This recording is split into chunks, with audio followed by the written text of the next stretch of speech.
small enough group where I think we can sort of address more of your, if you have particular issues or topics that you want to cover. We do have a presentation and we'll start on it, but please feel free to ask questions because this session is really for you. Before I start, how many of you have seen a presentation from Ombudsman staff before? Oh, good. Not a lot of you. Because based on that answer, we might take a little different spin to this, but I think it's good to go through some basic information first. Okay, so what is an ombudsman and why does it have such a funny name? Ombudsman is actually a Swedish word, and the model that the Ombudsman's office is based on is from Sweden. Their first ombudsman was 1809, so over 200 years ago, and that is sort of the evolution of the modern day ombudsman.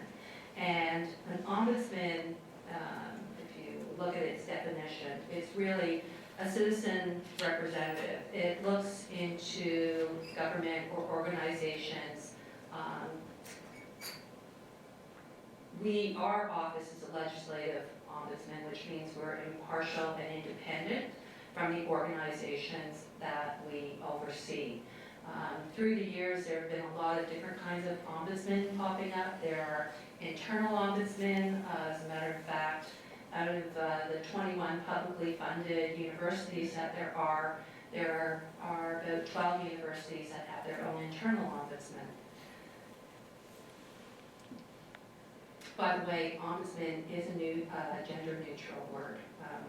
Some organizations have changed it to ombuds, but if you looked at the way it's written and its definition, it really is gender-neutral.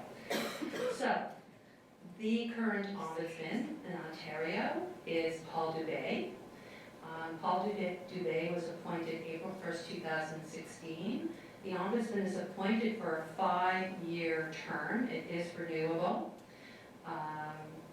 He was the previous federal taxpayers ombudsman. He created that office, so he has a lot of experience in ombudsmanship, and he is currently actually on the International Ombudsman Institute. He is the North American president, so he comes to the office with a lot of experience. Just so that you're aware that this ombudsmanship and having jurisdiction is not something new in Canada. Every province except PEI has their own provincial ombudsman.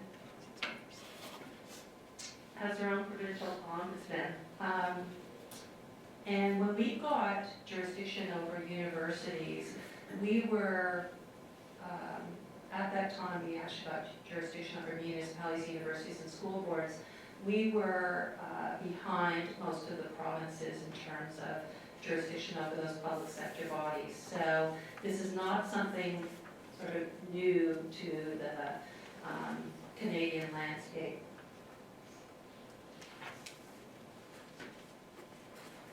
So who do we oversee? We have authority over approximately 500 provincial agencies, boards, commissions, ministries, huge jurisdiction in the provincial sphere. And since September 2015, we've had jurisdiction over school boards, and January 1st, 2016, municipalities and universities. Now, who can bring complaints to the ombudsman? Individuals can bring complaints. Members of provincial parliament can bring complaints to the ombudsman. And the ombudsman has something called his motion powers. So the ombudsman can actually instigate an investigation just based on information that's coming to his attention. But most of our complaints are from individuals who are personally affected. One of the, yes? What about colleges, community colleges? We've always had jurisdiction over community colleges. That was because of the way they were set up. They were considered to be provincial government organizations. The other thing that an ombudsman can do, which is a little different than, say, courts, for example, somebody brings their individual issue to a tribunal or a court, and there's a decision made, and that affects the individual. An ombudsman can look at systemic issues. So it might be affecting this individual in this way, but does it also affect other individuals? And the ombudsman is really well placed to be able to do those kinds of investigations. So most of our major, more public investigations deal with systemic issues. Our services are free. Now, how the ombudsman gets its authority and how we work, it all flows from the Ombudsman Act. And so I'm just going to give you some of the highlights under the Ombudsman Act and how they might impact your organization. So generally an ombudsman is considered the last resort. So if there's a statutory right of appeal on the merits to another body, the ombudsman does not have jurisdiction until somebody has gone through those appeal mechanisms. Now, in the case of universities, many of your appeal mechanisms aren't legislative, but they've been developed internally to your organization. So somebody wants to appeal a grade, for example. Different universities have set it up in different ways, but there's usually a process where you go through one level of appeal to another level and then up through the Senate. We, as an office, have really broad discretion, and that discretion basically allows us, if you have an internal complaint mechanism, we are going to, in most cases, unless it's life, death, or something really serious, have the complainant go through that internal appeal mechanism. So when you get a call from us, it might just be to find out where the person is in the process or what their next level of appeal might be. This discretion to investigate not only applies to if there's an internal complaint mechanism, it also applies in situations if the complaint is frivolous, vexatious, not made in good faith. And then we have this broad, I like to call it basket clause, that says given the circumstances of the case. So say we get a complaint and we're making some inquiries, informal inquiries, and we're provided with information and documentation that supports what the organization is saying and why they took the action that they took, and it seems reasonable, we will use our discretion to close the complaint without doing a formal investigation. And I've got to tell you, 99% of our work is done that way. So out of the 23,000 complaints we received last year, there have only been a handful of investigations. And this might bring some comfort to you, and then there have been, since we've had jurisdiction over universities, there have been no formal investigations.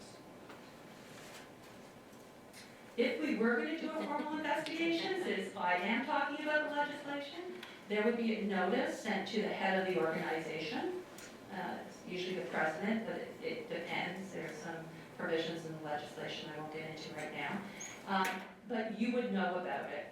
The university would know about it before launching that formal investigation, because we really try and resolve things informally if we can. It's, it works for the organization, it works for us, it's less resource intensive, and if we're willing to achieve the same end results where it's a win-win situation, that's the process we're going to go. And Paul Dubé, as our new ombudsman, has been very clear that he is very supportive of that approach.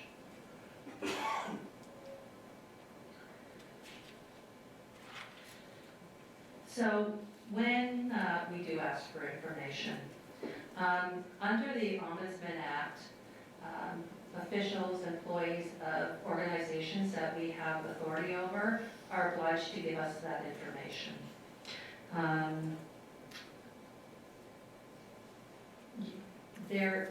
Under the Act, the provisions actually say that employees, officials need to cooperate with our office. We also, though, have the ability to summons somebody and get information under summons. We very rarely use that authority, but we can, and our investigative powers are so robust. Not only can we summons people within those public sector organizations, we can summons anybody who we think has relevant information. But like I said, most of the time, information is provided to us just through cooperation. We also have the power of entry. So if need be and we need to inspect a premises, we can send a notice out and we can do an inspection. But I gotta tell you, 99.9% of the time, we're just invited in when we're meeting with people. We have used this power in cases, I mean, we also have jurisdiction, for example, over the provincial correctional institutions, and sometimes we've gone in if there's issues about living conditions or segregation. We have used the power of entry, but those are for special occasions. We do have offense provisions under the Act, so if you do not cooperate with us, mislead us, there is you can be brought under the Provincial Offences Act. It's a $500 fine and up to 3 months in prison. However, Sue has been here for 30-something years, and I've been here for 27 years, and the office has been around for 45 years, and we are not aware of any time those provisions had to be used.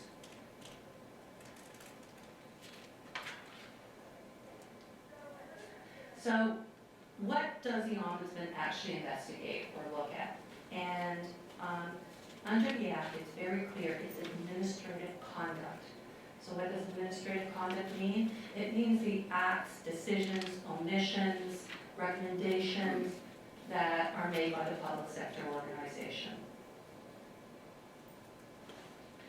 In terms of universities, I think some of the things that you might want to consider as administrative actions or conducts would be, do you have a policy in place? Do you have procedures in place?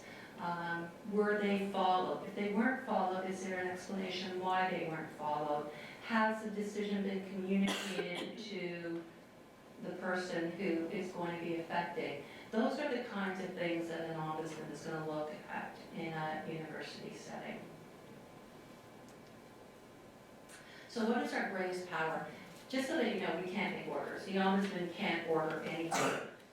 The only thing an ombudsman can do is make recommendations. But the ombudsman can also make those recommendations and his reports public. And so if we don't get cooperation, or once the ombudsman makes a recommendation, he has the ability to make that report public. And then it's really the court of public persuasion that takes over.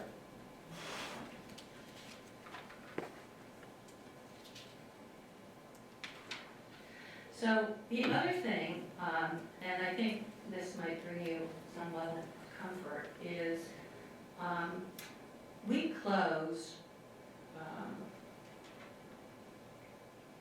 90-something% of our complaints without doing a formal investigation, because the complaint is resolved. But when we say a complaint is resolved, it means it's resolved to the satisfaction of the ombudsman, not necessarily the complainant or the public sector organization. We are an independent, fact-finding, investigative body. We do not advocate for complainants. We spend a lot of time early on in our contact with complainants managing their expectations. because a lot of people think that they're gonna call the ombudsman, and the ombudsman is gonna act as their lawyer or their advocate, and that's not what we do. We're looking for the facts. We're looking to make sure that the actions of the organization were reasonable in the circumstances. So the only time you'll see an ombudsman advocate for a particular position is once an investigation has been conducted, there's been formal recommendations made, and those recommendations haven't been followed. And then you'll see an ombudsman go out and advocate for that position, because it's, he's advocating for the public fairness aspect, not necessarily for an individual. I'm going to hand this over to Sue to talk about our complaints handling process. Any questions? So just to say, so if that is indeed the case, if you have multiple complaints that you've gone through the process once before, like, do you just stop it and say, okay, been there, done that, public, this is what we decided, and or do you still have to go through a full investigation each time? So we can do it different ways, but usually if we continue to see the same complaint over and over again, we'll still resolve those individual complaints, but we'll contact the organization and we'll say, look at, this is called preventative ombudsmanship. We see that something's going on here, it keeps happening, and it's happening over and over again, and you keep, once we speak to you, you change it, it makes sense. But there must be something systemically that's going on there. Is there a way this can be addressed? And we get a lot of, there's been some great results by taking this approach to the work we do. So that, because we're working in the public interest, and that also includes the organizations that we have authority over. So if we can identify something for you, that we're seeing a problem with, and you can take that on and figure out a way to resolve it, that's great. Sometimes we work together to get to that point, because we might have experience, say it's at one particular university, but we dealt with it in another setting that's similar. We give you those examples of where we think you might want to look, or how you might want to get something resolved. We also send out monthly newsletters, and we have an annual report where we summarize some of the cases that we think people will be interested in, and where we've had some really good resolutions, and organizations can look at those. Are they sector specific? What we try and do in the newsletter is put, because municipalities, universities, and school boards are new to us, we try to put those stories into the monthly newsletter. And this year, during our annual report, because it will be we'll have had one full year under our belt, there should be more cases that you'd be able to find at the universities. And can you remind me the vocabulary? You said we haven't been, no university has been investigated, but there's another word for the pre-thing, isn't there? Informal reviews.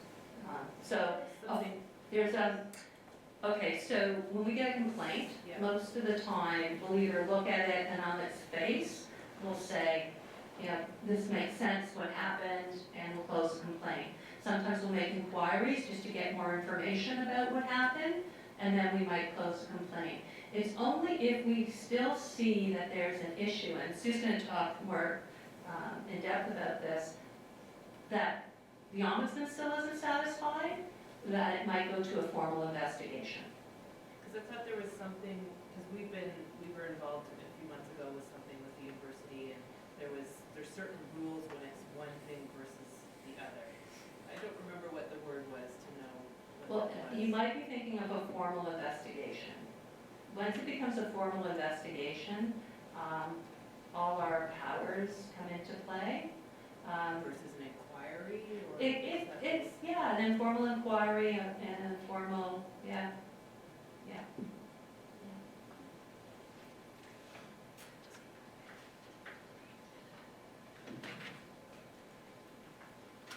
I think it'll become a little clearer as I go through how the teams work. This next part is just about the 4 teams at our office that do all of the work. We receive about 20,000 plus complaints annually, and we have 4 teams that manage those complaints.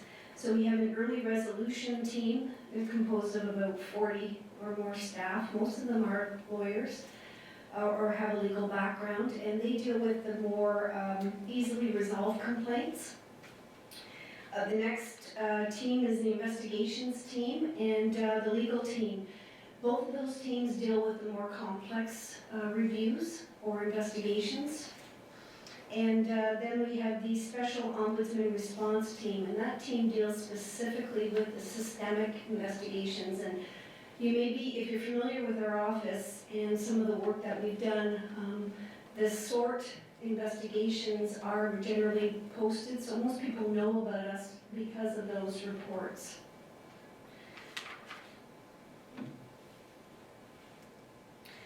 Oops. Okay.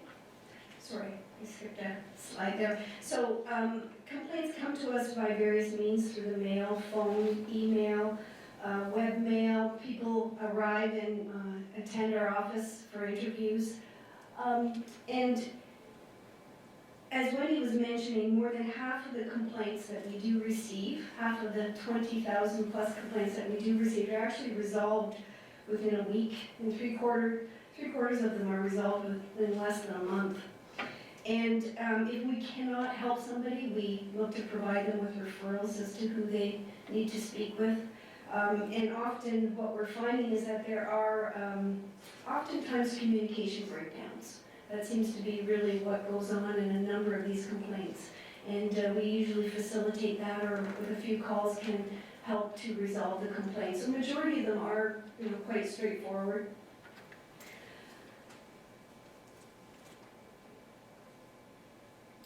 So the vast majority of the complaints then are handled by the early resolution team, and they use alternate complaint resolution techniques to resolve it. But what it means is when we receive a complaint from the individual, we try to get as much information from them. We do a little bit of research to find out if, a bit about the program, whether there are other internal complaint mechanisms that they should avail themselves of. We also triage the complaints that are coming in because we deal with serious or urgent matters quickly. And most of the calls, or all of the intake calls, are audio recorded, and they are attached to our case management system. We have a case management system which is quite elaborate, and every single inquiry that is made on a case, or research that is conducted, or whoever we have contacted in the course of reviewing a matter, it's all recorded on our case management system. When the information is gathered by the early resolution staff, we have a team approach. We carefully analyze it. We manage expectations, as Wendy advised you. It's really critical. Most people do think that we're their advocates. And most public sector organizations think that we are actually representing the person who has complained to us. So we do a lot of work about who we are and what we do and what we can't do. So we manage expectations for the complainant as well as the public sector organization, the university. We, as Wendy mentioned, we do have discretion not to go forward with a complaint, particularly if it's frivolous or vexatious or made in bad faith. You may not be familiar with the term querulant, but we are very familiar with querulants. Usually a querulant is somebody who just cannot let go of a complaint, and eventually you become the source of their complaint. So while they may start with the university, they could end up complaining about us because they're not satisfied with us. Querulants are not particularly easy to deal with, but we deal with them by dealing with the facts. And because our approach is evidence-based, it's on the basis of the facts, we make a decision as to whether or not to go forward with something. We also have discretion not to go forward if we can't find that there's an issue, if we're satisfied with the information, or if there's another remedy available, an internal complaint mechanism, such as the grade appeals process at the university. Or sometimes there's a significant passage of time and we just really cannot conduct a proper review. Many complaints are closed without contacting the university or other public sector organizations, because we're able to do a bit of research on your websites and become familiar with your information. We're an avenue of last resort, so we make sure that we're not getting involved before the internal complaint processes that are in place. We want to make sure that they have been used and the person has tried to resolve it with the university before coming to us. But sometimes we do have to call the university because we do need information. Again, this is one of our newer areas of jurisdiction. So it's really important that we make sure that we understand things. And if it's not on the website, or we're not able to get the information, we often will have to call and get some additional information, which has generally been very helpful for resolving complaints. As Wendy said, most of our work is done informally because we're able to problem solve these things and resolve them. Before contacting the university on behalf of a student, we would definitely get consent of the student and we would document that. When we contact the university, we want to speak to the person who's actually been involved with the matter being complained about. We used to work with contacts, but it doesn't work. What happens is it often results in a broken telephone. When you're talking to one person, but they have to talk to the person who knows the information and then get back to you, it just kind of prolongs everything. It's a waste of everybody's time. So we generally want to talk to the person closest to the situation.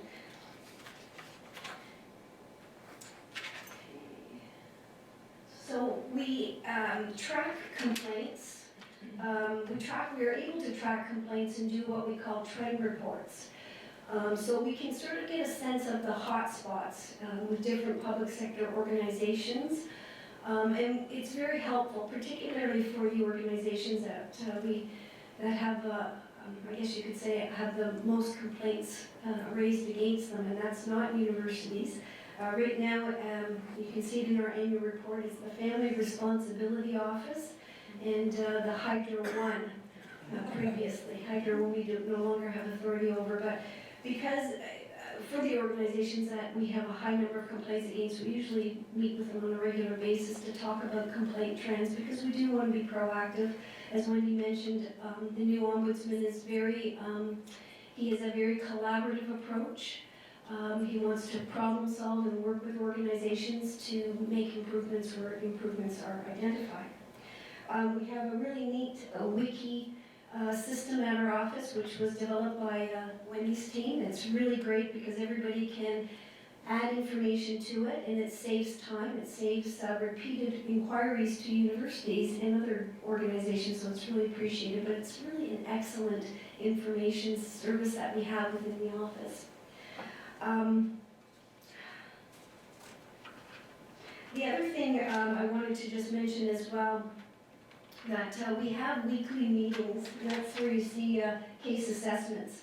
We have weekly meetings to talk about cases that are not being resolved. And these meetings are held with the Ombudsman's executive management team and other managers, and we talk about the cases. And we call them drop-ins, a drop-in every Wednesday. And in order to prepare for the discussion, staff will prepare a case assessment or a case briefing on their case so that we all read these ahead of time. And at these meetings, we have really good discussions about closing a case, whether we consider it resolved, or whether this is a case that should go over to investigations, or maybe this is a case that is identifying a systemic issue and should go to the SORT team for further investigation. So it's a really neat team approach to problem-solving cases.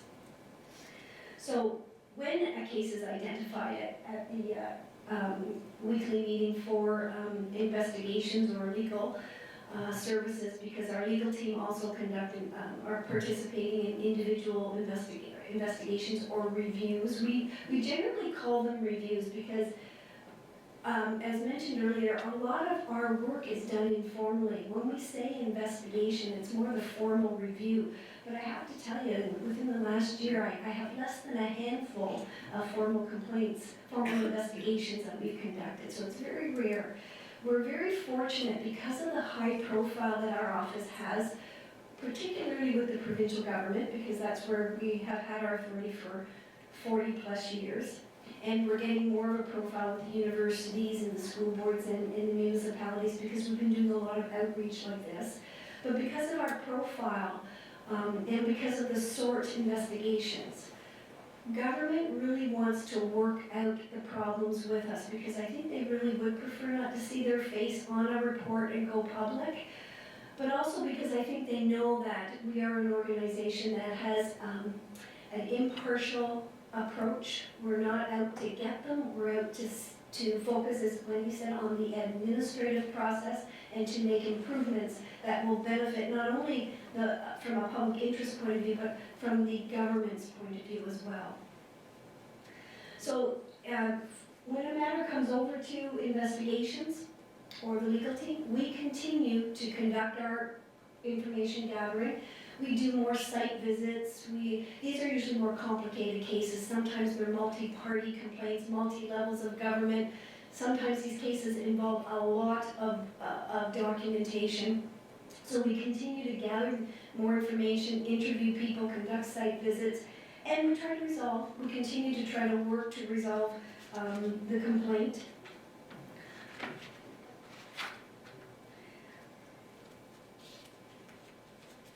So when we're calling you, when we're contacting the organizations, we prepare in advance so that we have focused questions for you. We don't want to waste your time. We certainly don't want to waste our time as well. So we generally would prepare to when we call you, we want to have at least enough information to begin a dialogue with you. I'm just looking at my notes here, and I've already sent a few of these things, so I'm just going to move on. We generally start with the frontline staff, and we try to continue to resolve at that level. However, if we cannot resolve it, we will begin to escalate it up the hierarchy in the organization. And this has proven to be very effective as well. Sometimes managers or senior managers or directors or different levels within the government aren't aware of the problem, and once we bring them the matter to their attention, it gets resolved. We find that there's a lot of goodwill and cooperation, and this, as I mentioned, is really helpful in terms of problem solving and resolving things so that we don't have to go formal investigation. But sometimes we might have to conduct a formal investigation if we determine that the matter is not resolved. Now, again, some students or the public will contact us and they want us to look at their particular concern. They have a certain idea of what outcome they want, but we take time to explain to them that we're going to conduct a review of this, and what we end up looking at might not be what they came to see us about. We might have identified a different kind of process problem. So if we determine and we can't resolve something through working and meeting with the university or other government organization, then we will have the discussion with them that, generally we'll tell them, look, if we can't resolve this, we may have to conduct a formal review. So there's lots of notice. It also includes sending a formal notice of intent to investigate under our act to the head of the organization, and for universities that would be the designated head by the university, or usually someone with the Board of Governors, or if nobody is designated, it would be the president. And in that letter, we would notify the president of the matter we are investigating. And before we send that letter, there's a lot of work that is done. Staff would be preparing an investigation plan, and that allows us to ensure that our investigations are conducted very efficiently and very focused. That investigation plan is reviewed by senior management and approved by the ombudsman before, the notice of intent to investigate is sent. And that's really important because we understand that most organizations are very busy, and when we call, it is a workload. And they're busy enough, and then we call and we add to their workload. Generally, when we're calling informally, it's not as much as a workload as if we conduct a formal investigation. When it becomes formal, it's a little bit of a different process. We also send, with that notice of intent, a wish list letter. And in that letter, we outline all of the documents that we are interested in receiving and want to receive by a certain date. and we always have a catch-all, any other documents related to this matter that you feel that we should look at. So that document request is time-consuming sometimes, very time-consuming for organizations. So before we launch an investigation, we want to make sure that, well, we need to do this, and that there's no other way we can problem solve it. When we send this notice of intent to investigate and our wish list, as Wendy mentioned, the organization must comply with it, and we usually give target dates, due dates for the disclosure of information to our office. Our investigations are conducted in private, and this is really important because oftentimes people, sometimes students or the public sector have a lot of questions about this. We have students or public that want to us to provide them with copies of all of our files and documentation, and our reviews are confidential, so we would not be providing them with that information. Sometimes we have the media calling us because they have the consent of the person to speak with us, but our process is confidential, and even though they have the consent of the person, we still cannot provide them and would not provide the person, the third party, with information about our process. We are also an office that is not an institution covered under the Freedom of Information and Protection of Privacy, so people cannot access our files. Excuse me. Yes. Sorry. So if we provide, if you ask the university to provide something to you, you then don't share that with the complainant? We would not share any documentation you provide to us with the complainant, but there is certain amount of information that we may be providing to the complainant in writing. Now, having said that, there are times when organizations will talk to us about sensitivity of information, and we are very attentive and considerate of those things, and look at always consider that. Sometimes people will come to us with a complaint, and at the same time, they might not tell us this up front, but they're also suing the government. So we're very careful about what we share. Our information is also not admissible in court. So, but we're also careful because, again, we don't want to be used to provide information to allow someone to pursue it in another way.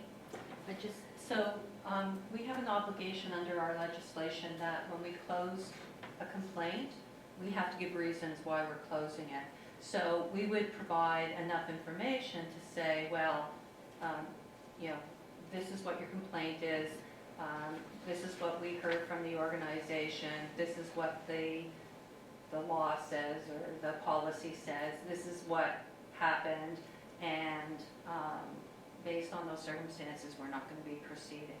So we give out that kind of information, but if you were to tell us this information, because of its sensitivity, we have concerns about disclosing it, we would figure out what would need to be in that closing call or closing letter.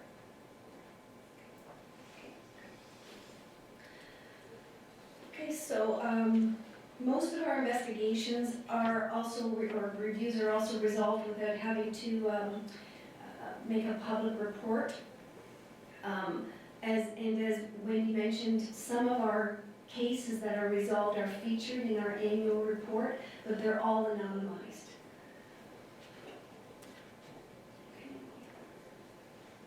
So once the Ombudsman has completed an investigation, a formal investigation, he is in a position to make a conclusion and findings. And he can make a decision, he can make a finding that the decision or the government action, recommendation has been contrary to law, is unreasonable, unjust, oppressive, or improperly discriminatory. So he can make those types of findings in his report. But prior to issuing a final report, the Ombudsman will prepare a preliminary report, and that is something that is shared with the organization to give them an opportunity to take a look at the information we have, to make corrections, to provide additional information so that they have that opportunity before anything is finalized. And generally, when we send that preliminary report to the organization, it is not something that is shared publicly. It is not ready to be shared publicly because it is still not been finalized. So that is a confidential document. And then once we have the information, any additional comments or information from the government organization, the Ombudsman will finalize his report. And in the case of universities, once a final report is completed, it will be made public after it has been provided to the university. And the last team that I just wanted to speak briefly about is the Ombudsman Special Ombudsman Response Team. And just briefly, this is a team that was established in 2005, and it is the team that has a number of dedicated staff, and they are tasked with looking at those broad systemic investigations, like the one we did about Hydro One. So while we were dealing with the 10,000 plus complaints, we heard about Hydro One, and that was dealt with by the early resolution team and the investigations team. While we were dealing with those individual complaints, SORT was looking into the broader systemic issue about the billing problems that were being experienced and the customer service issues that were being revealed at a more systemic level. So SORT investigations have a number of dedicated team members, okay, to conduct them, but they also pull from the other teams. So other individuals across the team will work with SORT and be pulled in to resource that team. The deadlines are very tight. The investigation is very focused, and the interviews are generally in person, and they're generally digitally recorded. So there's a lot of work that is done in a very focused and quick manner. Of course, they begin with an investigation plan and notice. How do we determine, what issues that we're going to investigate? Generally, we monitor, as I mentioned, the complaint trends, and sometimes those complaint trends indicate that there's a bigger problem. Hydro's a good example of that, because what we saw was the number of complaints from one year to the next involving hydro billing doubled. So we began to take a closer look at what was happening. But sometimes a systemic investigation can begin with one case that indicates that others could be similarly affected. The other way a SORT investigation may be identified, that is again in the interest of public, is through the media or in discussions in the that are happening in the legislature. Sometimes those can lead to something that brings a matter to our attention, that we do some preliminary work and we see, yeah, there's a public interest issue here that we should take a closer look at. So just to conclude then, since 2005, we've conducted about 37 SORT investigations that have really made a very positive effect, not only for government and the processes within government, but for the public. We have made changes to improve a lot of policies and legislation with government that have affected each of us quite personally, such as newborn screening, where there were only 2 screening tests for newborns. Now there are 29 tests, and without those 29 tests, we were losing 50 babies a year, either to death or developmental disabilities. The SORT investigations have improved cancer treatment and drug funding treatment decisions of government, and shed the light on a code of silence in the correctional system. We did a very extensive investigation into excessive use of force following some very egregious complaints that we received, many from third parties, where inmates were very badly beaten. Many of these inmates were mentally ill or developmentally disabled. So it was a very compelling investigation that brought about a number of changes in terms of the ministry following its policy in a more improved manner, because they had policies and processes in place to investigate these allegations of excessive force, but they weren't being followed. In fact, there were indications of cover-up. So currently we recently just finished a few other SORT investigations, but instead of getting into those, I'm just going to move on to getting Wendy up to talk to you a little bit about stats, because of timing. Okay, so we've had jurisdiction over universities since January 1st, 2016. As of February 14th, we had 258 complaints about universities. Of those, 233 have been closed. None of them have been formally investigated. So I just wanted to give you an idea of what those numbers actually look like.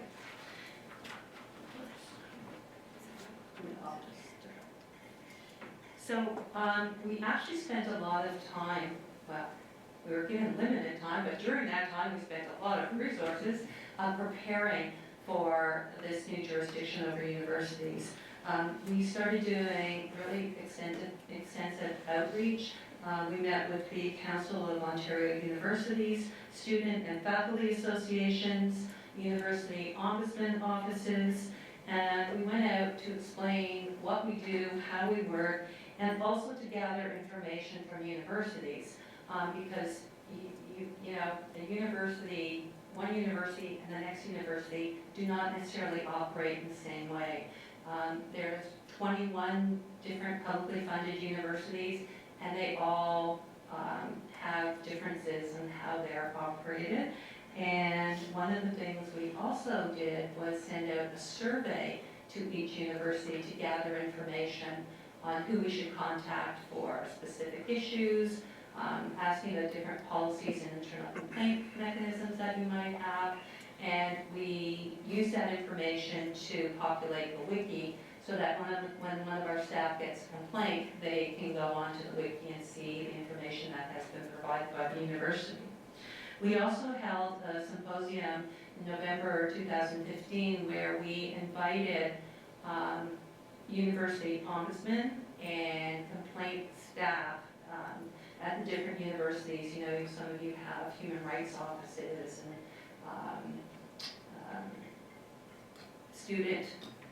student resources, and we invited those staff to the symposium, and we had a day conference with those people. We really encourage internal complaint mechanisms. Things are usually resolved best at the point where they occur. You know your stakeholders, you know how your organization works, and the Ombudsman is really encouraging all universities to have an ombudsman-like structure. I can tell you the 12 that do exist, they differ quite significantly. Some of them will only take complaints from students. Some of them will only take complaints from current students. Some of them, one of them operates totally sort of outside the whole university and is quite independent from the university. There are some that are funded by both the university and student associations. Some are funded solely through the university. So there are all these different kinds of models that can be looked at. Now, I just thought this might be interesting. Can you guess which 4 areas are the top most complained about? Accommodation. Probably parking. Which is surprising. I was. Okay, so number 1 was, here's 4 of them: academic accommodation, yeah, parking, issues with university programs where we get complaints where people expected something out of the program and they think they're getting something else, and of course, admissions. Yeah. I've got to tell you, the bulk of our university complaints, because of the kinds of systems you have in place, are referrals back through to the organization. Can I ask a quick question? If it's gone to the university ombudsman, Yes. do you, and he or she does an investigation, do you use that person's investigation to build on your own? Yes, so we are not going to redo what, if we would look at what the university ombudsman did, and if it seems reasonable and fair, that would be the end of it for us, and we'd remove ourselves. But that person wouldn't have to hand over all their documentation and all of their, Okay, so in some cases, yes, it depends how they're set up and who they report through. It really depends on that, but I can tell you that the information that we've gotten through University Ombudsman has been really helpful in us resolving complaints.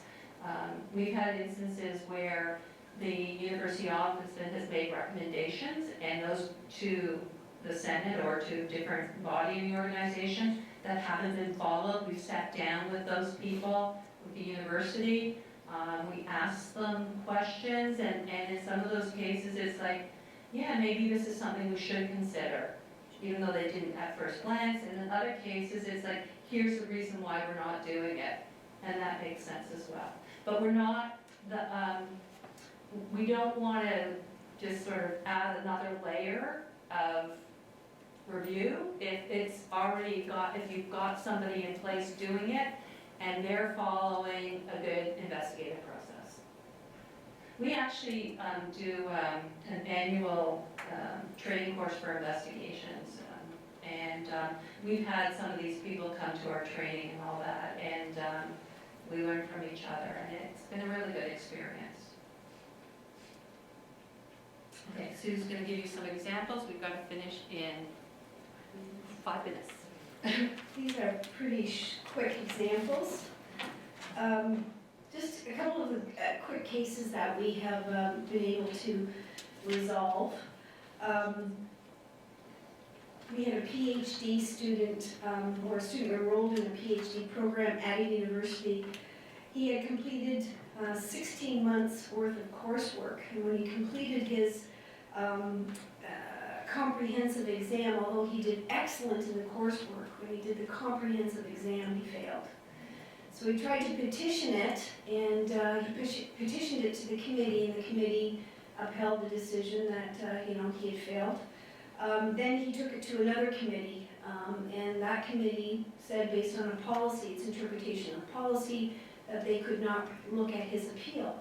So when we took a look at the policy, it wasn't really clear to us that the committee couldn't look at this. So we contacted the university, and we asked, we contacted them to get further clarification of the policy. And they agreed to take a look at the case and look at the policy, and they agreed, the university agreed that actually the policy had been misapplied in this particular case. So the student was offered an appeal with a newly constituted panel. So that was resolved. The second example, we had a university student contact our office with a complaint about her faculty, because the faculty wasn't going to allow her to transfer from the regular stream of study to a co-op stream of study.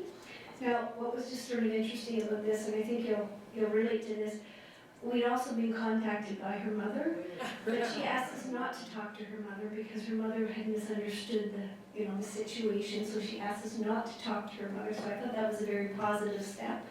But in any event, what we did is, the student had said to us that she had petitioned the decision not to allow her to make the transfer. So with her consent, we contacted the co-op manager, and we gathered some additional information, which was really helpful. And it, in terms of the process and where to look for more information.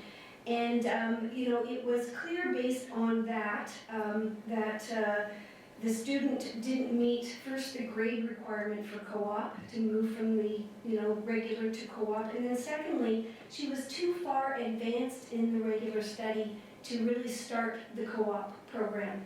And in addition to that, we noticed that on the website and in the calendar, there was information about, that explained transfers when involving, the regular to the co-op, and also provided a lot of information to students about things that need to be taken into account, such as their grade level, and, when decisions are made about such, co-op transfers, or when they can be made, because there's a sequence that occurs between work and study. So we ended up in this situation referring the co-op student, the student back to the co-op manager to get further information. because, although the student had said she had petitioned, it wasn't really clear that she followed through, and there was some really good information and conversation that could happen between the co-op manager and her to arrive at a better understanding. And then the last example was from a distant education student who had complained about paying fees for various services that were available only to those that were on campus, such as the student lifestyle fees. So in this situation, we conducted some research on our own. We took a look at the calendar, the student calendar, which had some information about compulsory and non-compulsory fees. And we basically ended up referring this individual back to make some inquiries about, a refund for the non-compulsory fees. And we also provided them with information on where they could find more information, like a referral for more information on the information, such as when they enrolled, there was, when they agreed to enroll to the university, there was information about the non-compulsory fees and compulsory fees, and we referred them to the website as well. Now, we also said that if they go in and they ask for a refund of the non-compulsory fees, if they are not satisfied with the outcome, they could certainly come back to us, and at that point, we would review to determine if we could be of any further assistance. So those are a few examples of the type of work we do and with the cases. Okay, I have 1 minute to tell you about our expectations when we call. So, in terms of having a credible process, the ombudsman must maintain control of investigation. So we are going to be the ones who determine what kind of information we need and how we're going to go about doing it. We do expect that senior staff make sure managers let their staff know what their obligations are to cooperate when ombudsman staff contact them. We also, when we do ask for information, we set target dates because we do want to keep our files moving. If there's some reason that you can't meet those target dates, our expectation would be that you let us know and give us an explanation why. And that way we're all on the same page. Organizations generally cannot withhold information from us unless it falls under certain privileges, for example, solicitor-client privilege. But even then, if it's being withheld from us, our expectation is that we're told why it's being withheld. And just to sum it up, we encourage local internal accountability mechanisms. We don't investigate every complaint that we receive. We look to see if there are policies, procedures, fairness has occurred between the complainant and the organization, if what those actions are look fair. And if we investigate your organization, you will know. We will keep you informed. But like I said, at this point, we've had some really good cooperation. And if any of you would like us to come out to your particular university and meet with some people that you think it would be helpful for them to learn about our office, if you could just let us know, we'd be happy to come by. We've met with a few universities so far, but we haven't met with all of you. Thank you.